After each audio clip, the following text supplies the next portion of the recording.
तुम्ही कोणासाठी कितीही केले तरी ते कुठेतरी कमीच पडते, कारण सत्य चप्पल घालून तयार होईपर्यंत खोटे गावभर हिंडून आलेले असते. जिथे आपला आदर नाही तिथे कधीही जायचे नाही. ज्यांना खरे सांगितल्यावर राग येतो त्यांची मनधरणी करत बसायची नाही. जे नजरेतून उतरलेत त्यांच्या त्रास करून घ्यायचा नाही.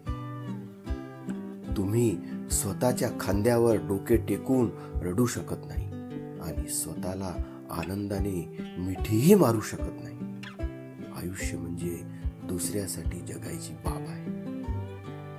जगातील सर्वात सुंदर रोपटे विश्वासाची असते आणि ते कुठे जमिनीवर नाही तर आपल्या मनात रुजवावे लागते. जगातील कुठलीच गोष्ट परिपूर्ण नाही. परमेश्वराने सोने निर्माण केले, चाफ्याची फुले सुद्धा त्यानेच निर्माण केली. मग त्याला सोन्याला चाफ्याचा सुगंध नसता का देता आला? अपूर्णतेतही काही मजा आहेच की.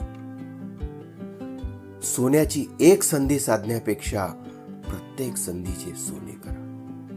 समुद्र हा सर्वांसाठी सारखाच असतो. काही जण त्यातून मोती काढतात, तर काही जण त्यातून मासे काढतात, तर काही जण फक्त पाय ओले करतात.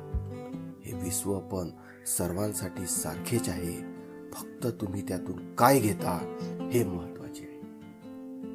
आपल्या हातून एखाद्याचे काम होत असेल तर ते निस्वार्थ बुद्धीने आणि निसंकोचपणे करा. दुसऱ्याला त्रास होईल असे कदापि वागू नका. नेहमी स्वतःसोबत पैज लावा. जिंकलात तर आत्मविश्वास जिंकेल आणि हरलात तर अहंकार हरेल. पाण्याने भरलेल्या तलावात मासे किड्यांना खातात आणि जर तोच तलाव कोरडा पडला तर किडे माशांना खातात. संधी सगळ्यांना मिळते, फक्त आपली वेळ येण्याची वाट पहा.